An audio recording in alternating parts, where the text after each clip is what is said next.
He always made me watch it before I was allowed to do my homework. You know, I just spoke to Zach and he's willing to sign the court papers. So I'll just wait here now. But you invited him here? Hey, what's up? Thank you, thank you, thank you. What do you think they ought to do now? So what this is about is oh, thanks. So I do little demos. I show painting and tattooing and drawing for those of you who've never seen. My website is tattoopodcast.com. Tonight I'm drawing with tones, so I'm trying to just shade with couple of different grades of pencils, trying not to do anything linear, even though I did make some linear stuff here, and just build up in tones and just mess with the scribble. Like I'm pulling random details out of the scribble patterns that I use to lay this out. I'm doing it in the shape of a forearm because if it turns out cool, maybe I'll tattoo it on a client as a black and gray piece. So that's it. So I appreciate you guys and girls tuning in, and if you're following, thanks. And again, if you want more details about me or tattooing or my podcast, go to tattoopodcast.com. If you have any questions while I'm logged on here, go right ahead. I'll try and answer them. If I miss them, just ask again, because I'm holding the phone and drawing. My podcast is on iTunes. Do a search for tattoo and you'll see it come up as either the Tattoo Podcast or the Tattoo Mentor Podcast. Well, thanks. So the idea, like I said, is to kind of lay in mid-tones. It's kind of a sculptural technique. It's more like I'm sculpting. I haven't used any stomps or however people pronounce that. I'll run my finger over it once in a while. Thank you. I try not to do that if I can help it. I like to just keep it smooth with the pencil. But when I find myself like smudging or whatever with a stump or with my fingers, I'll do that to create a really light mid-tone so that I can then pick stuff out with the eraser. Oh, cool, thank you. Thanks, guys. So yeah, I tutor artists and mentor artists. I have the podcast. I've been tattooing for 22 years. How long does it take to complete a sleeve? You know, that's a hard question. I mean, if it's a sleeve of an open design, it's going to be quicker. If it's a sleeve of very noodly detail. Oh, thanks. Which one did you hear? Me and Anthony? That was a good podcast. I'm really into like the last half. Yeah, he's a friend. That was great. The last half a dozen I'm really proud of. We've had some really good interviews. So what I was saying is, yeah, I'll just do it as an example. So let's say I wanted to pull out some highlights here. I would just go like this really quick, which I know like hardcore artists say don't do it because you're getting the oils from your fingers and blah, blah, blah, blah, blah. But this is just a sketchbook. I don't care. It's not for the Museum of Modern Art or anything. Far from it. And now that I have that even tone, I could take my kneaded eraser and I could go in and I could pull out some light patterns to build off of. Like let's say the channels that the teeth emanate from. I could kind of knock those in as abstract lights, and then I can go back in. This is a 2B, which is a good it's a good pencil. It's kind of a middle of the road pencil.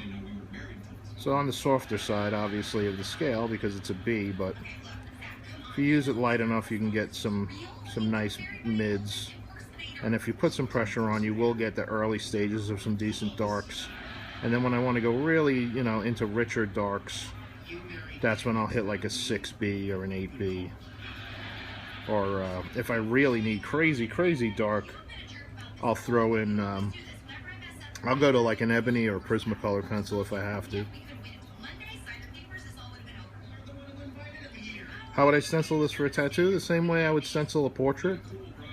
Once the work was done, I would go in and I would put I would indicate all the edges, where the hard edges were. Like in the end, there'll be hard edges, obviously, around the nose, around some of the eye socket. You know, maybe down here when I start rendering the teeth and the opening in the mouth. And then anywhere where I want to remember, yeah, I'm putting myself to sleep. Anywhere you want to indicate where there are soft edges and halftones, a lot of artists will do like dotted or dash lines in the stencil, or you could literally put hatching in the stencil, like as if I was hatching it with a pen. You know, it has to be one color. Unfortunately, you can't really get smooth shades in the stencil. You can make bitmap stencils, and I have made them where they have halftones in them. And I also have a Spirit printer, which is a 300 DPI digital stencil burner for tattooing. So I can do halftone stencils, but with something like this I don't think I would. I would probably just break it down into its linear elements and then crosshatch where the shading would go, or simply just put dotted lines or whatever. My dog is licking me as I do this, so that's the secret. You have to have a dog lick you while you do this. What are you doing? What are you doing, buddy? What are you doing? What are you doing? You're getting tired. You're getting sleepy. You're a sleepy puppy. Yeah. Say hello to the world. Right. I'm getting back to drawing. It's almost bedtime for him. That's the puppy. Yeah, that's our puppy. That's Baron, and then the older one is Daisy. There's Daisy. They're both very tired. They've been chasing each other around all night. And they're both, yeah, they're both, what you call, French Bulldogs. They're lonely because my wife is away at the Zumba fitness convention because she's into that. Yes, the frog dogs. Yeah, pugs are cool too, definitely. All dogs are cool, man. They're good for your health too, you know. Keep your blood pressure down. They're just unconditionally lovey. So, like, you know, I get the tone laid down here, and I definitely want to push in a recess. So I'll switch to the 6B, which is softer and darker, and I'll just, yeah, they are.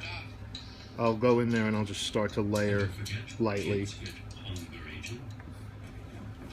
Yeah, it's a self-portrait.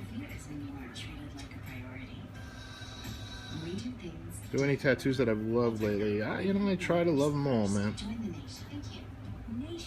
I try to, you know, give it 110%. I only work by appointment and referral, you know, being that I've been doing it for a long time. So what's cool is I really only do stuff that that I feel good about, you know. I have the luxury, it's an earned luxury, but I have the luxury of saying no to the things that I don't want to do. So yeah, when I tattoo, I'm usually having a good time. You know, it's usually something I want to do on a client that I want to do it on. Very much more often than it used to be in my career when I was working for people and I didn't, you know, didn't make my own rules. So it's nice to get to that point where you can kind of, yeah, the problem is there aren't a ton of smart clients out there. Oh, thanks. It just, like I said, just, it's kind of, it's definitely doodling to a degree. Like I doodled a rough casting a shadow with my phone, sorry. I doodled a rough, I actually traced the shape of an arm on there from one of my arms. And then I did a very loose sketch with an HB pencil, which is, that's about the hardest pencil I like to use on paper. And then I'm starting to, you know, with the 2B, just throw in tones and pull out details with the scribbles, like those things on those details on the left there. I might put some more of that up in the head and down in the lower jaw. You know, have negative space effects streak through the piece. And like I said, if it comes out good, usually what I wind up doing is I'll post it on Instagram, and usually if it strikes a chord with one of my existing clients, they'll contact me about getting it.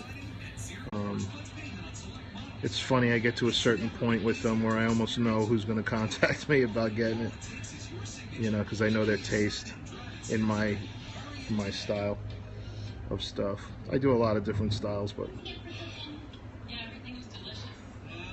but yeah, my Instagram, you can see a lot of my work. Obviously, it's all the same everywhere. It's just at Tattoos by Keith, and the website is tattoosbykeith.com, or just simply type in tattoopodcast.com, and that will bring you to the front page of the website where all the stuff is.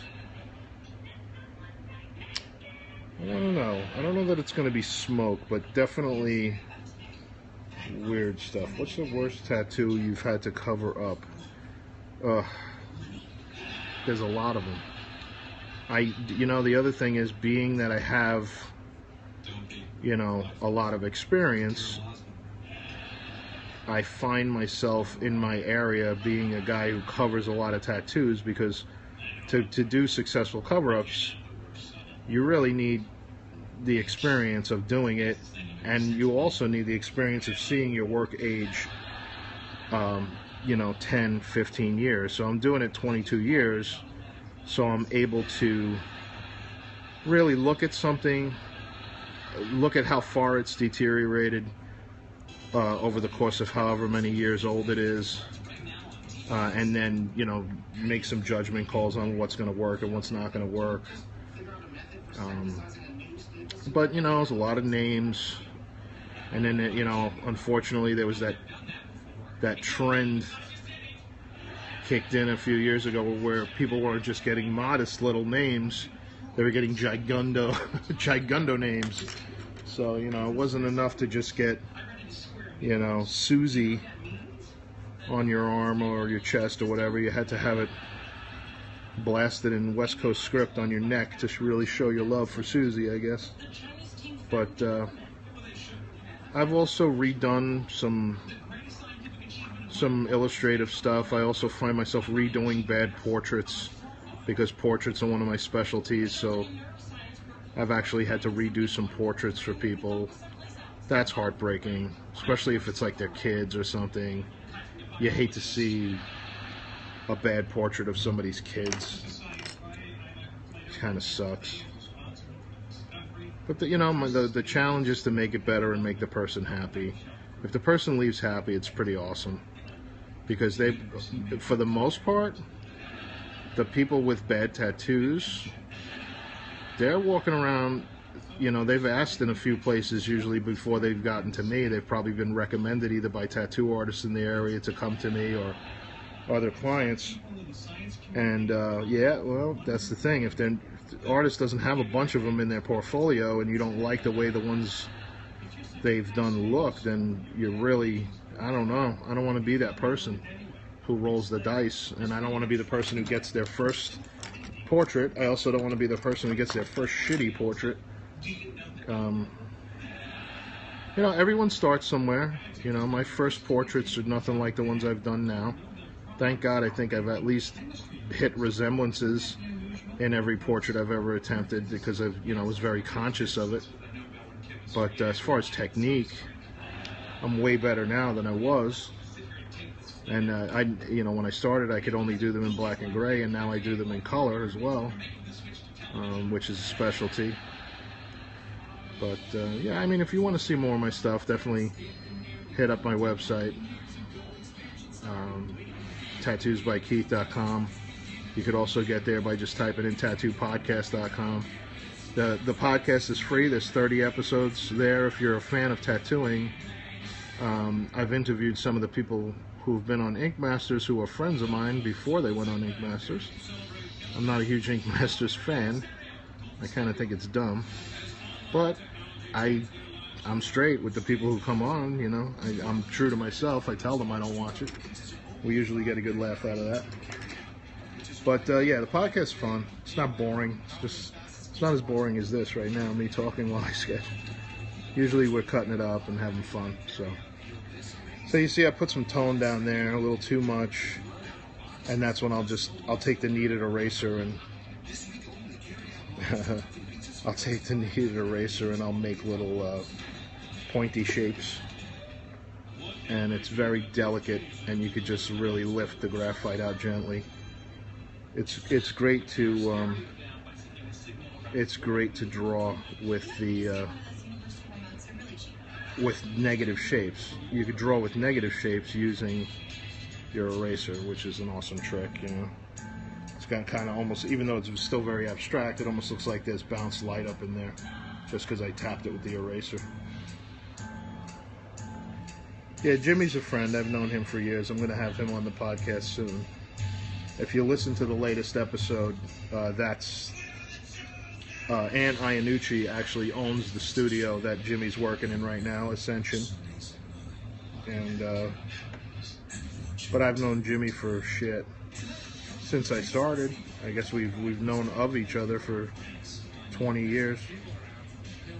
He's a great guy, excellent artist. I'd be lying. I haven't seen 5 minutes of the show, so I don't know who got robbed, who won, who didn't. All I know is the conversations I've had, mostly on the podcast, and those have been with Mark Longnecker, Halo, Jesse Smith. Crap, I feel like I'm leaving people out.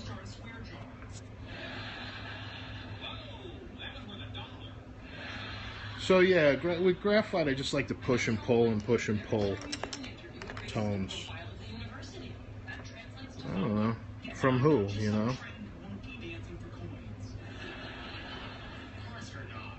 I love New School, you know? I think New School, the worst part of New School is that stupid name.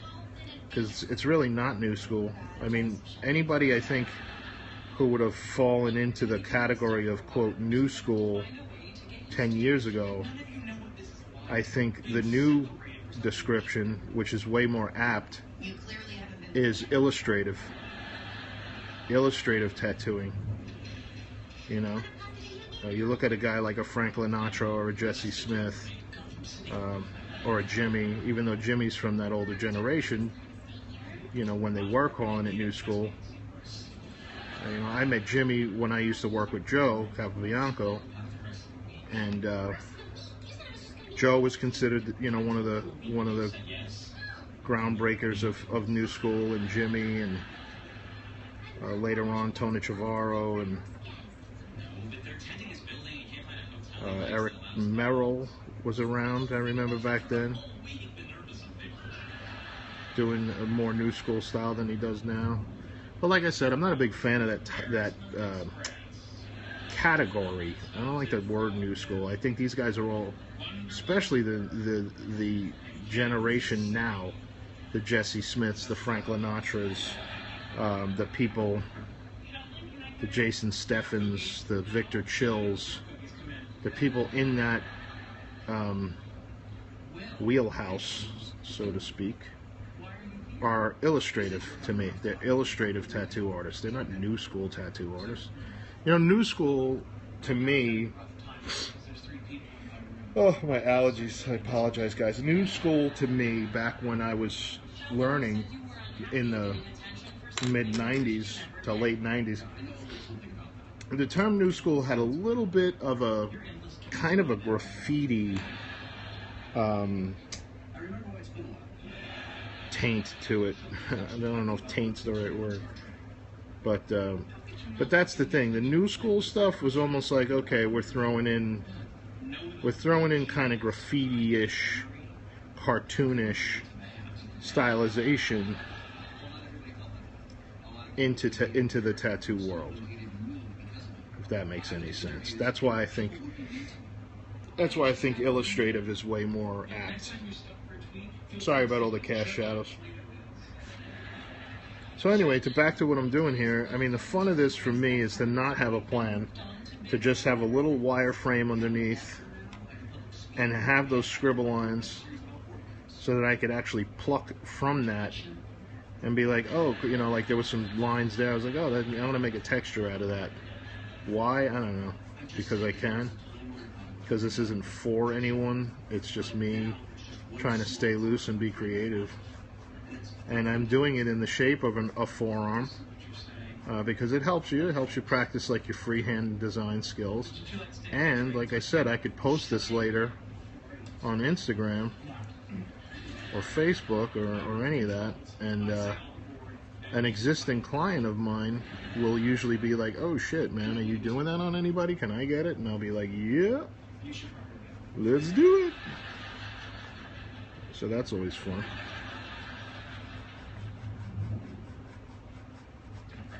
But it's really, oh, thanks, man.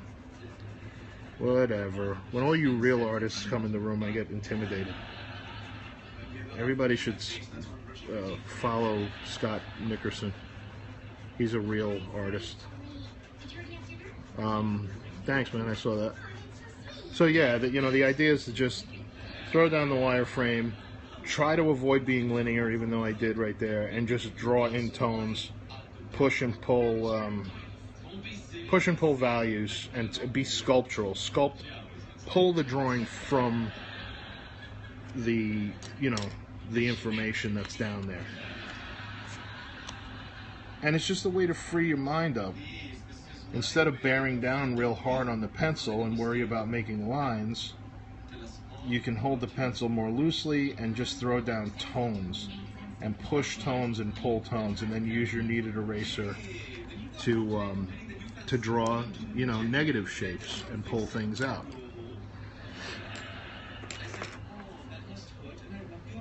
And I don't have a full set of every single grade of pencil right next to me. I probably do own that somewhere, but I just try to get like a medium, a little bit on the hard side, a medium, and a soft. So for me, I like to draw with an HB, a 2B, and then usually a 6B or an 8B as my dark, to really push darks. And I try so hard not to press hard, and to build, and to kind of let the tooth of the paper work for me. This is not the best paper, but this is a very good sketch paper. It's a Strathmore sketchbook, 400 series sketchbook, which is pretty much the same as their 400 series drawing paper, but it's a lighter weight. It's a thinner paper. Their drawing paper is great. Like if I was going to do a finished graphite piece, I would do it on Strathmore 400 drawing paper. I like that for graphite a lot. I bought this sketchbook specifically with the intention of designing things in the shape and format of tattoos. So like I said, this outer contour here that's scribbled in is literally, I traced my left forearm. So I want to have the flow and fit of a forearm, so that, like I said, if it does come out decent, it's very easy to pitch this to a client as a possible black and gray tattoo, which would be fun to do for sure. This one would be really fun. But just trying not to. It's so hard to like even describe what I'm saying, but I'm gonna do my best for you guys. I'm trying to avoid what I normally do, if that makes any sense, which I'm not doing very successfully because it still looks like one of my drawings. But I'm trying to hold the pencil a different way, hold it further toward the back, not bear down on it, build tones instead of lines. I really try when I can to use different techniques and use different tools. Sometimes I'll spend days where I'll just draw in pen. Sometimes it's a ballpoint pen. Sometimes it's a fountain pen. Sometimes it's a flare pen. Sometimes when I draw, I use a dip pen, like a crow quill pen. Dip it in the bottle of ink. I mean, even with painting too, like I'll try and use different brushes and again hold them in different ways and apply the paint in different ways. Do you do the same with the machines? Like, no, you know what? I don't. I'm pretty married to the freaking rotaries at this point, man. I love rotaries. They make my job simple. Makes it easy for me to just concentrate on work, artwork. You know, the only thing I would say is lately I've been kind of vacillating between the Inkjector machine, the Flight, and the Thunder, the Hawk Thunder. Those are my two favorite machines. Right now I'm really focusing on the Flight because I can run it harder and faster, and I'm trying to speed up some of my sessions. Yeah, you should. Buy a rotary. Give it a shot. The other great thing about rotaries, you know, if you're someone who's trying them out, is if you buy a good one and you don't cheap out and buy a dumb Chinese knockoff, and you buy a decent rotary, you can, yeah, Dragonfly, I never got the feel for it, but some people do some beautiful work with it. I think I like a more aggressive machine. That's the problem. That's why I like the Thunder, and that's why I like the Flight, because they're faster and they hit harder. And for the way I tattoo, that's better. What was I saying? Oh, if you buy a good name brand, right, the resale value, if you don't monkey the machine up, the resale value stays real high. You know? Everybody wants one. So if, let's say you bought a Hawk or a friggin' FK Irons or a Flight, and you used it and you were like, ah, screw this, I hate this, it'd be real easy for you to turn it over and pretty much retain all your money. Because, like I said, unless you put, you know, hundreds of hours on it or really mucked it up somehow, the resale value is you know, what are you going to knock off, 25, 50 bucks? Hey, from California. It's a golden opportunity to elevate each role.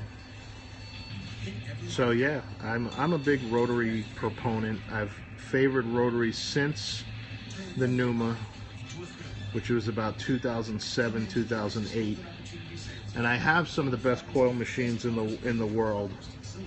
You know, friendly with Keith B, and I've owned Aaron Canes, and man, so many great machines. I got a Kevin Riley shader, who's the guy who builds some of Bob Tyrell's stuff, but I will always plug my rotary back in. You know, one of the other reasons is I love the cartridge systems too. I'm hooked on tattooing with cartridges.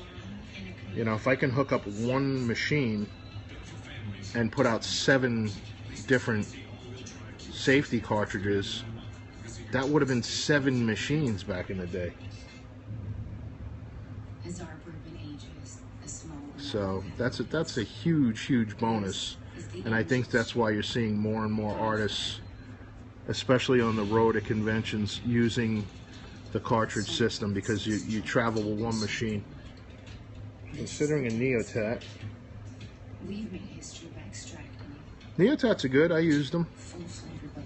Actually, I used Neotats. That was like my transition out of Numa. Was I used Neotats for a little bit, and then I used Bishops, and then I finally broke down and gave the Hawk a shot, the Spirit, and I dug it and I just used it consistently. And then I got the Thunder, and then Byron Dreschler was nice enough to hook me up with a Flight from Inkjector. And now between the Thunder and the Injecta, they're the two strongest, highest torque probably rotaries I've ever used. And from, like I said, for me, for the way I tattoo, that works best for me. You know, I know some people who work with some smaller needle groupings and do more layering. They might prefer the Dragonfly or whatever. I want to definitely try some of these new Spectras. Look awesome. I also, being friendly with Franco Vescovi from Bishop, you could hear his interview with me if you go on tattoopodcast.com. They're about to drop a really great new machine, and Injecta is about to drop the Nano machine, which is supposed to be like the Flight on steroids, which I can't even imagine, but I know I want one. That's enough of a sales pitch to make me want one. But so yeah, I mean, it's just so many options. When I got into tattooing, there was like 3 places you could get a decent machine. There was only like 2 brands of ink, and one was terrible. And we made our needles. You know, then I finally heard about a needle company. Probably about 2-3 years after I started tattooing. And started buying pre-made needles. So yeah, now forget about it. As far as equipment, and like I said, I'm talking quality equipment. I'm not talking hacky Chinese pirate stuff. There's so much great stuff out there. Oh man, that's an old one.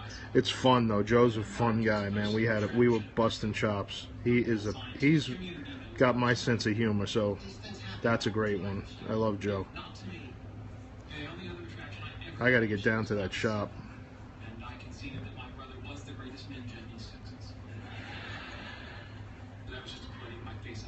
What an artistic shop Into the Woods is. Between Joe and Frank and Krista, just amazing, and their apprentice is a badass. Do you think a cheap rotary would be worth it just to try it? No, I don't. I absolutely don't. I say get the good one. If you don't like it, resell it, and you will. If you put it up for $50 less than brand new, you got to try it for $50, and you're totally going to resell it. Someone's going to snap it up.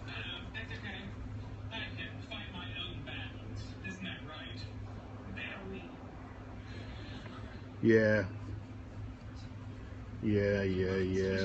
I just hate flying north to south. Last couple of flights I had to Florida were terrible. Turbulence and stuff. East to west I have better luck, even though the flights are longer to California. I seem to get more mellow flights. North to south, ugh. Between the people who fly that route and the turbulence, it's awful.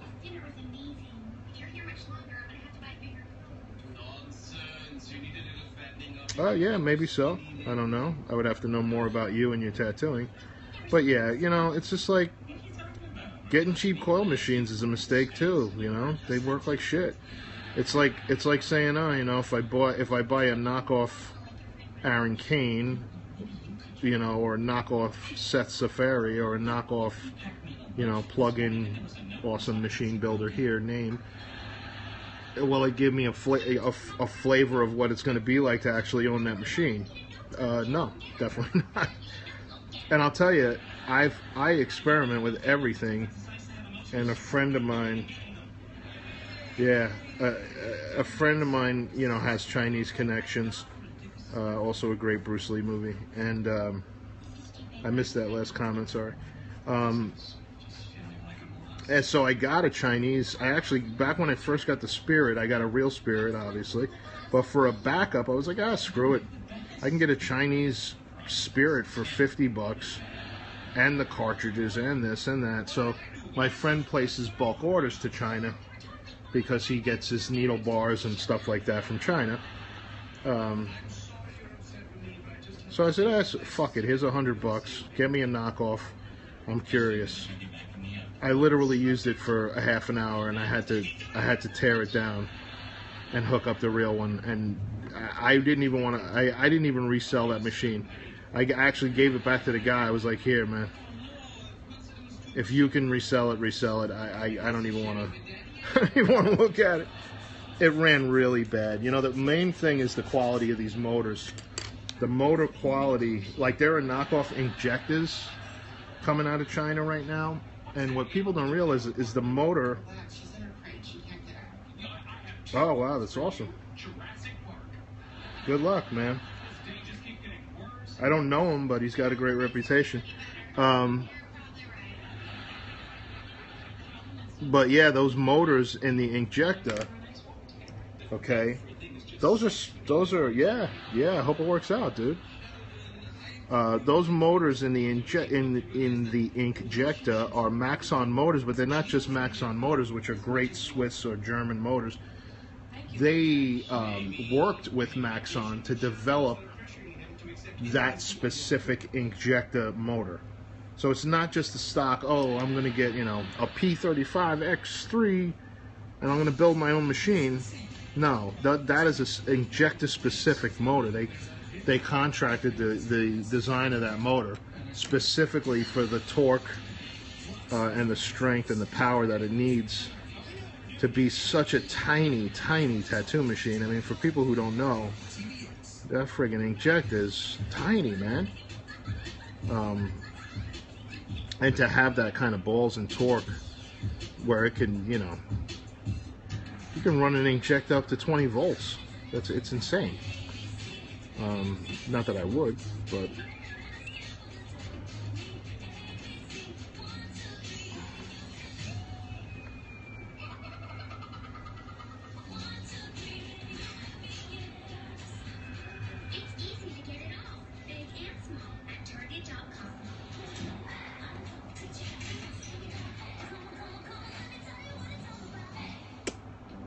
thanks, Winstonian.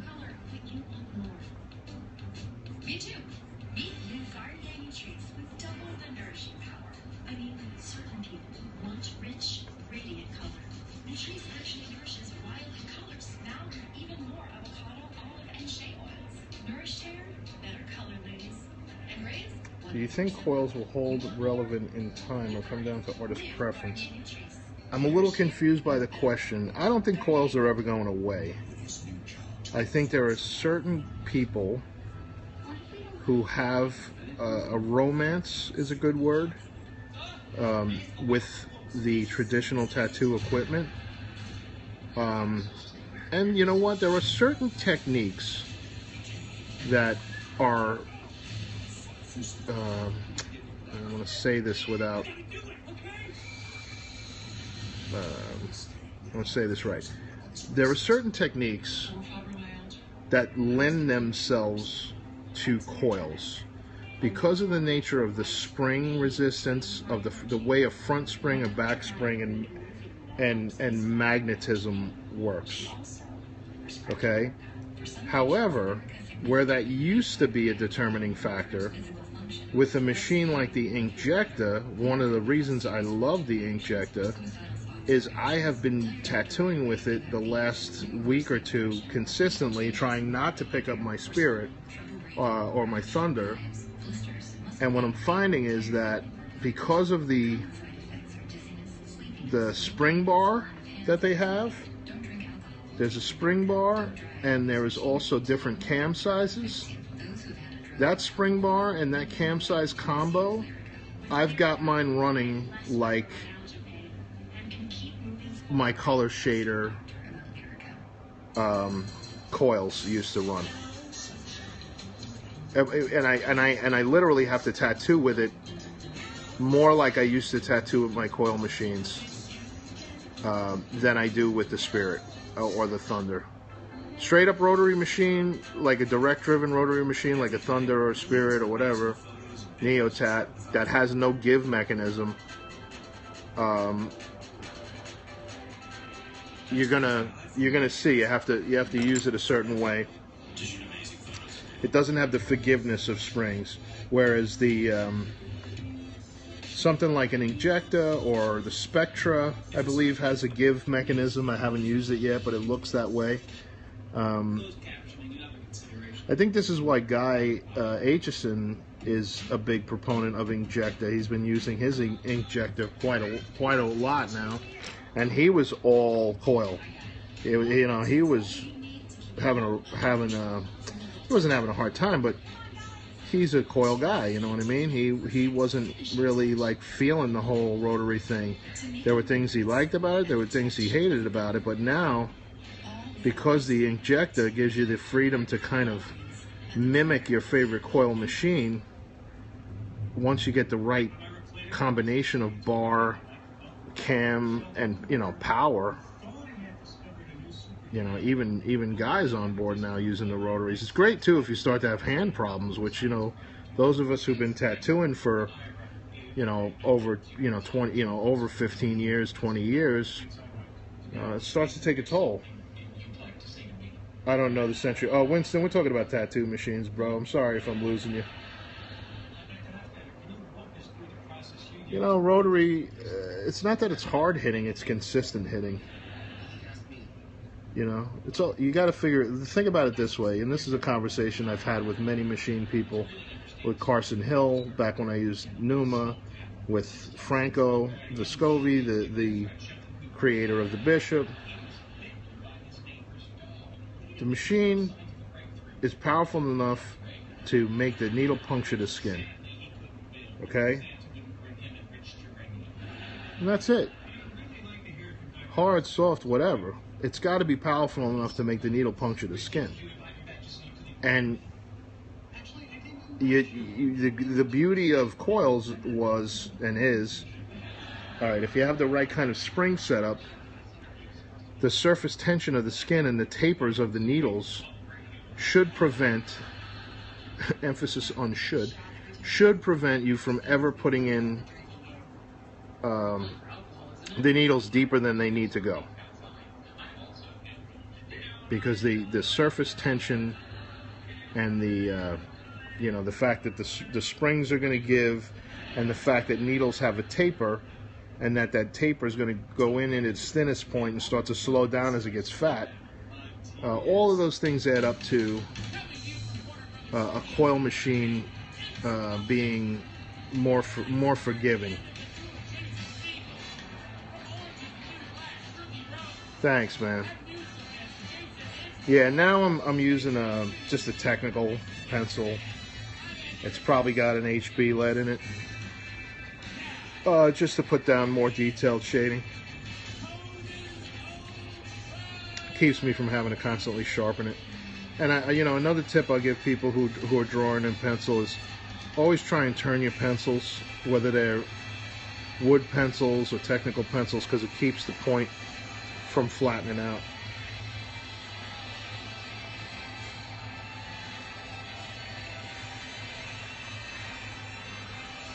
Are you talking about tattoo machines?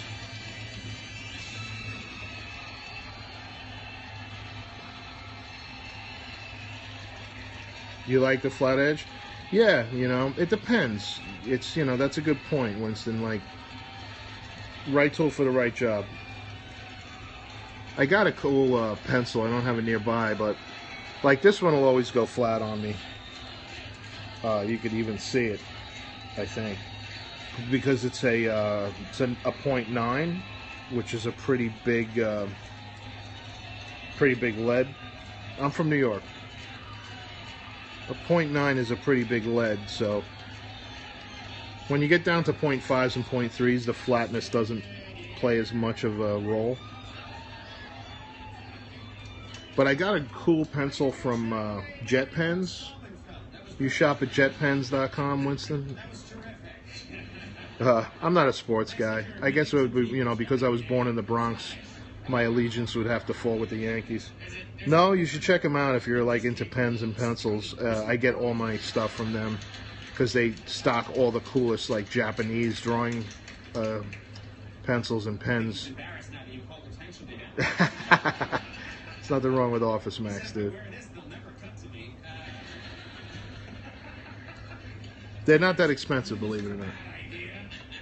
But yeah, I got this great technical, click pencil like this, but it's actually got a mechanism in it, okay, that every time you touch the paper, it rotates the friggin' lead. There's a little gear in there so that it keeps the lead pointed so that it never flattens out. And you're like, nah, that don't work. And they have a little clear window in the side of the pencil, and you actually see it working. And what it is I guess every time you tap, yeah, it's crazy. Every time you tap even lightly, the mechanism, there's a little, a couple of gears inside, and you see click, click, click, click every time you tap. And it works. Yeah, jetpens.com. Jet, like jet airplane, pens.com. And look under, technical pencils. I think that's like called a auto rotate or something like that. You'll see it. Donald Trump still refusing to give any details about his calls to the facts. Everyone else is saying what they would do. After being asked for weeks, Donald Trump still has not said specifically what he would do as president. Yeah. Trump apologized, saying, when I announced I was running for president, I had no idea people would take me seriously. I'm sorry. Whatever that was, I missed it. Could you retype that? I apologize.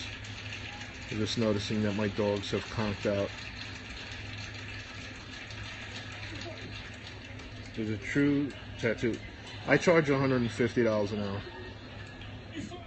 But if I was working for someone else, that could go down, if it was commission, on average, you're making 50% of that, so I'd be making about $75 an hour.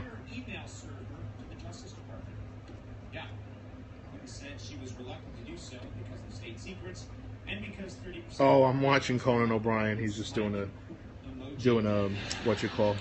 his monologue, so I'm sure he was busting on Trump in the background. I missed it. I'm a big Conan O'Brien fan. I think he's hysterical.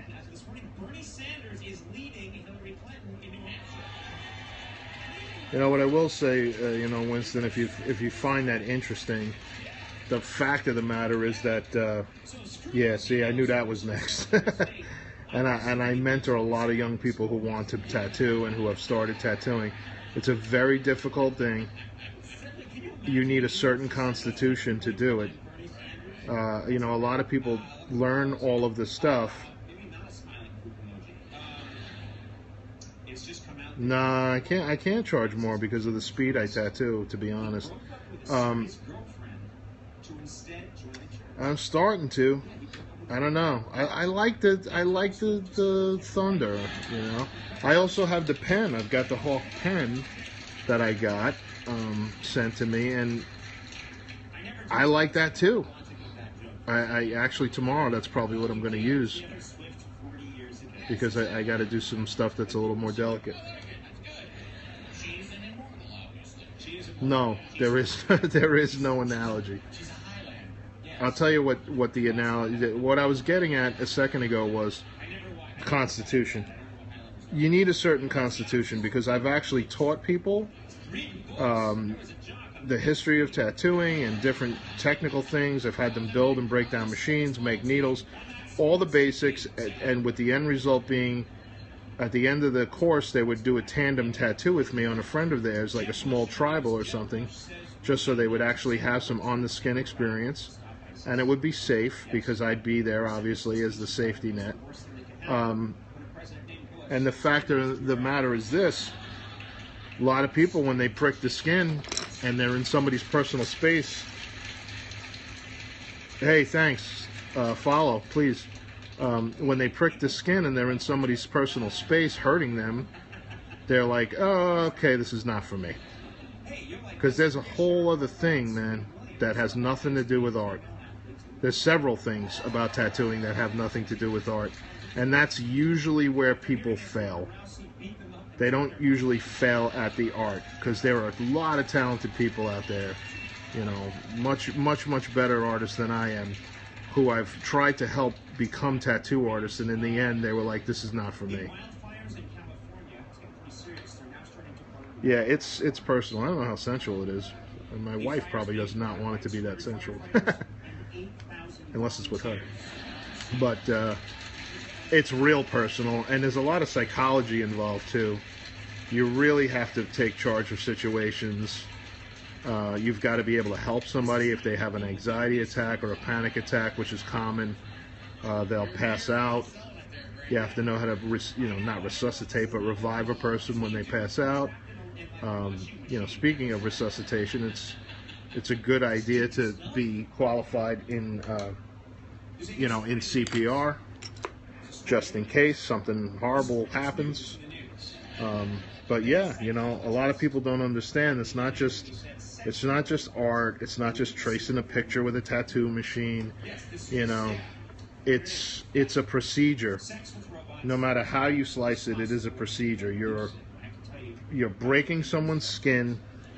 You need to know about bloodborne pathogens and disease control. You need to know about cross-contamination and how to prevent it from happening. And those things you can learn by going to your local health department, and the county nurse gives a course, or at least that's how it works here in New York. And then you take your test. I mean, your test for tattooing, technically your tattoo license, I guess you would call it. In New York, I can only speak for the 5 boroughs and for Nassau and Suffolk, because that's where I've taken the tests. They really don't have anything to do with tattooing at all. They have to do with everything else. The control of disease, the prevention of spreading disease, cross-contamination, bloodborne pathogens, pretty much the safety, the disease control, so that you don't get sick, your customers don't get sick. You don't want to. A lot of people want to pick this shit up as a hobby, and it's like, you know what? It's a pretty dangerous hobby when you can go home and give your whole family fucking hepatitis with your new hobby. You should probably put together puzzles. It's serious shit, and I think people take it too lightly, and that's when you see those horrible, social media posts where people have, they went to get a portrait of their baby, but what they have is a big Uzi oatmeal cookie scab on their arm and a prescription for antibiotics. Yeah. Like I said, man, you're talking to somebody who's done it a long time.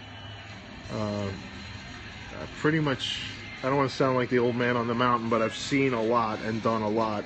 I won't say I've seen it all and done it all, but it's pretty hard for me to be shocked or surprised by anything in tattooing. I've seen some fucking horror shows. Have I ever seen your art? No, I haven't. What do you do? What type of stuff do you do? I don't really know what else you do.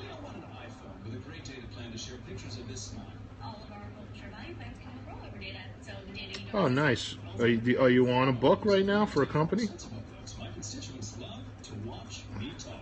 Today's leftover data means a brighter future tomorrow. You work for any of the companies right now? You're on 2 real books? Right now, get $300. Oh, you're an indie. Nice. What are the name of the books? Names of the books. What are the titles?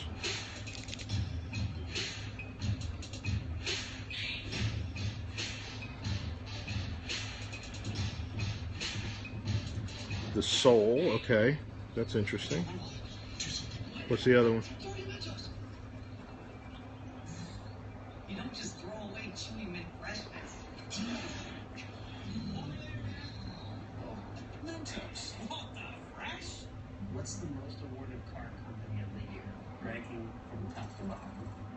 Luxury cars just seem like these top awarded. Alright, I just followed you. So, hopefully you post some stuff here on Periscope or you do some drawing and I'll check you out. What's the Soul about? Yeah, no problem, man. I love supporting artists. Give me the pitch, kid. Pitch me the Soul. Pitch it to me. Give me a Hollywood pitch. I'm Steven Spielberg. We want to do the Soul. You got to give it to me in 3 sentences. That's how Hollywood works. And go.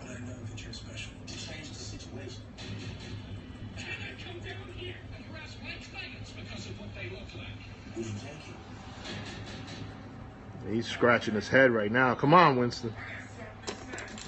Make it happen, Captain.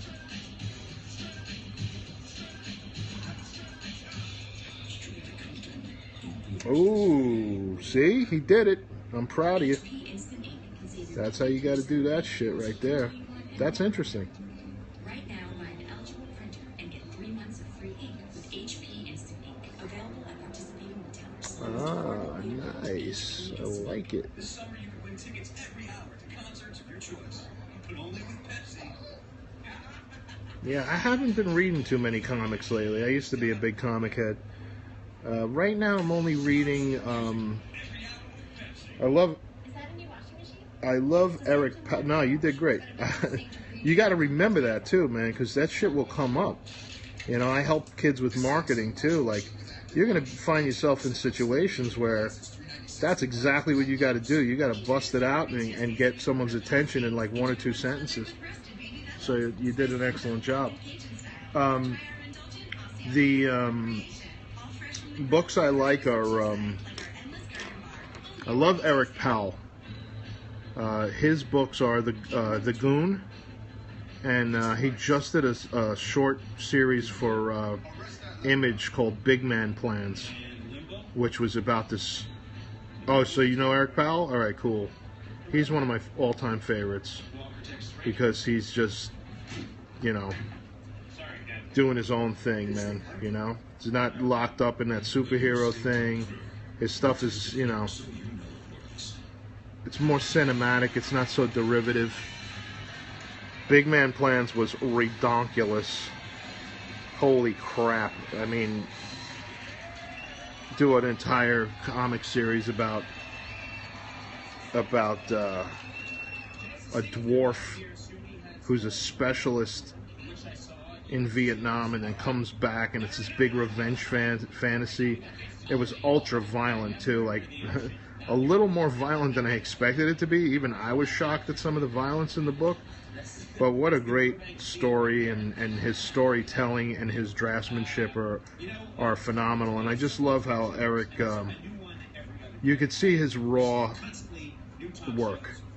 Like you see his pencil, you see his ink washes, and then there's digital enhancements, but he doesn't shit can all of his nice hand done artwork by over photoshopping it. You know what I mean? He keeps it real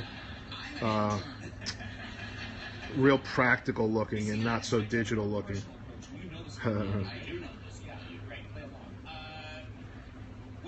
But he's one of my favorites. I like Mike Mignola a lot, not for his art. You know, Mike Mignola's art is kind of an acquired taste, and I've learned to love it. But it's the storytelling again. You know, something like Hellboy, or BPRD, or Abe Sapien, or Lobster Johnson. Those fucking books are so good, man. The guy is just unbelievably creative. I mean, he makes the shit real. I mean, it seems like it has heritage and history. You know, he's doing a run of something right now. It's like Frankenstein Underground or something. I think it's 4 or 5 issues into that miniseries that he's writing, and I'm really enjoying that. Just a different take on Frankenstein. But that's it. As far as superhero books, I've really started to shy away. I'm such a Batman mark that I'll always read Batman, I think. I'm trying to hang in there. I didn't get the new one this week. I have to. You know, I'm hanging in with the whole Commissioner Gordon is Batman right now.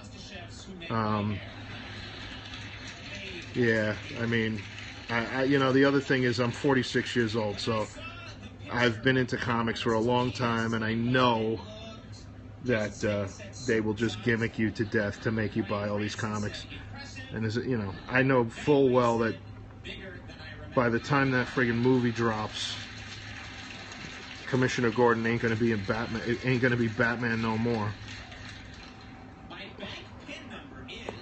Yeah, I'm young at heart, dude. Young at heart. Way younger. Most people don't realize Even people who know me face to face don't. When I tell them how old I am, they're pretty surprised. I think being a tattoo artist and being an artist and teaching and mentoring kids, it keeps me young. I deal with a lot of young people. My wife it's weird. She's the same way. She's in her early 40s, and everybody thinks she's in her early 30s. So we're lucky. We're real lucky. We're kind of, you know, we've got young spirits, I guess. Yeah, and it's funny because I'm just trying to have fun. I'm not even really paying attention. I'm talking, and I'm just trying to keep look how far back I'm holding the pencil, guys. Just trying to keep real loose and just build up tones. I'm doing it more like I would sculpt than I would draw. I'm just like pushing and pulling details and objects.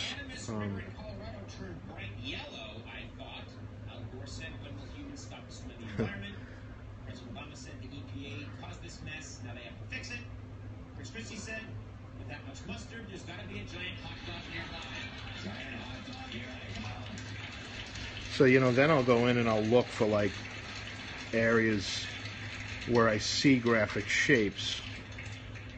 I paint very much the same way when I'm painting just loose, fun stuff. Yeah, I don't always, you know, I do a lot of hard ink stuff, but this is, you know, this is a thing of practicing tonal building.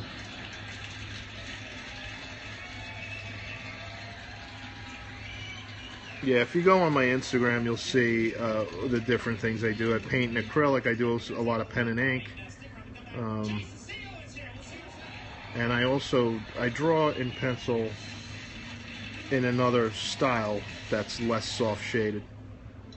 It's at Tattoos by Keith.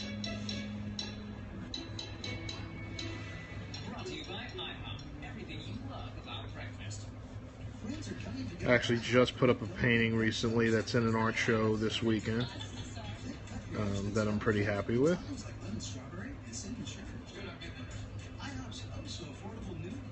Oh, by Keith, Keith, Tattoos by Keith.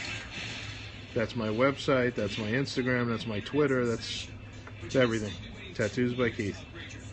Your phone is old and weird. Here, use this. It'll make me look even better. To stock handsome celebrities, you'll need to get the latest phone. Introducing Jump on Demand.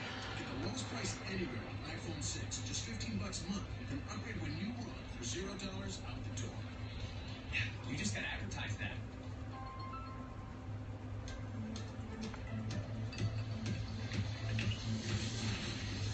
What are you talking about? Who would lie about being older? That's just creepy. Busy. Torn like Nah, dude. coming in early, staying really late. When did leaving work on time become I'll be 47 this October. Sometimes it takes a hero's choice to wake people up. Can a CUV provoke change? You have no idea. It's not that impressive. What am I, as old as your parents probably? That happens to me all the time. It'll happen to you too, man.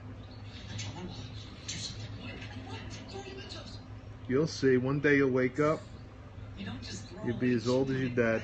Yeah. Time waits for no man, Winston.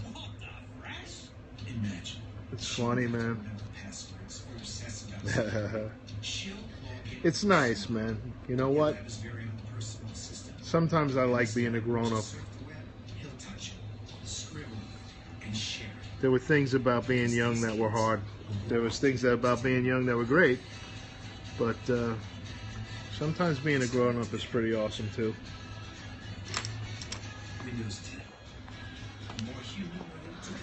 Alright, I think I'm getting sick of... people still fuck with you, but...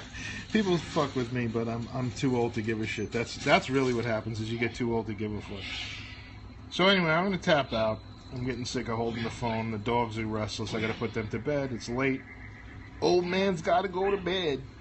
But thanks for following. Yeah, no problem, man. I'm around. And I will look for your stuff on Instagram. And I followed you here, so hopefully when you're working on pages for your book, thank you for the applause. When you're working on pages for your book, film yourself, and I'll check in and see your stuff. All right? All right, peeps. Say goodnight to the puppies. Good night, Daisy. I try to go on as often as possible, Chris. Later, Crystal Muff. Crystal Muff, what is your real name again? I always forget. I feel so weird calling a girl Crystal Muff. It just does not seem right. Tasha, that's right. Say goodnight, Baron.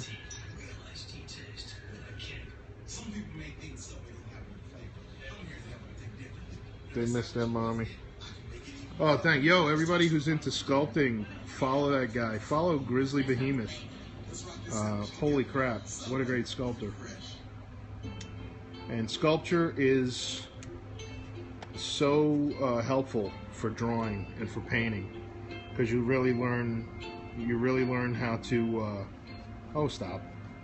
you really learn how to you see how light falls across things and how shadow really is what describes things. I think that's a great lesson to be learned through sculpture, and he's being modest. He's a very, very good sculptor, an excellent sculptor, especially for he's only been doing it for a couple of years, and he's fucking killing it, doing all sorts of like sci-fi, biomech-y, crazy stuff. So, yes, even my crappy sculpture has helped me so much with drawing. But follow Grizzly. One day I'm going to know his real name. He's going to share that secret with me one day. But he's like Cher. He's Grizzly Behemoth. That's it. All right, I'm out. I'm getting deliriously tired. Everybody, peace and love. And I'll talk to you. That's right. Oh, wait. Hey, Winston. How old are you, dude? Maybe you can help. 20. All right, you're young. You're young, and maybe this is racist. I hope not. But Grizzly Behemoth says his real name is the name of a 90s R&B singer. Can you name any 90s R&B singers? And if that was racist, I apologize if that was insensitive. Yeah, I moved to like a farming town. I live on Orange Grove now. You live we see you living in Orange Grove. Yeah. How big a farm are we talking about here? 26 acres. Keith Sweat, that's so funny. Grizz, if your name is Keith Sweat, I'm gonna fucking die. Is he anywhere? Is he warm? Is he cold? Come on, man, help me. I still wake up in the morning and go buy orange juice. Which is you what? Bobby Brown? Your name is Aaron Hall? Get the fuck out of here! Is your name Aaron Hall? You fucking booyah! Oh fuck, Winston! Holy shit! I feel like I owe Winston a prize. We gotta send Winston something, man. That's fucking awesome. This kid, what are we gonna send him? We gotta send him something. That's a fucking winner right there. Winston, email me. I'm going to send you something. Email tattoosbykeith@mac.com. Put your mailing address in there. I'm going to send you one of my sketchbooks as a prize. Yeah, tattoosbykeith@mac.com. Put in your mailing address. I'm going to send you my 2015 sketchbook for guessing Grizz's name. I'm going to forget it, so don't worry. Don't worry, Grizz. I'm going to forget it as soon as I sign off. I should have wrote it down. I already forgot it. It's Aaron something. What is it? You got to say it again, man. Aaron what? Aaron Winston. Aaron what? Give me the last name again. I'm writing it on the sketch so I never forget it. Fuck you. It's not Aaron Sweat. Aaron Hall. Okay.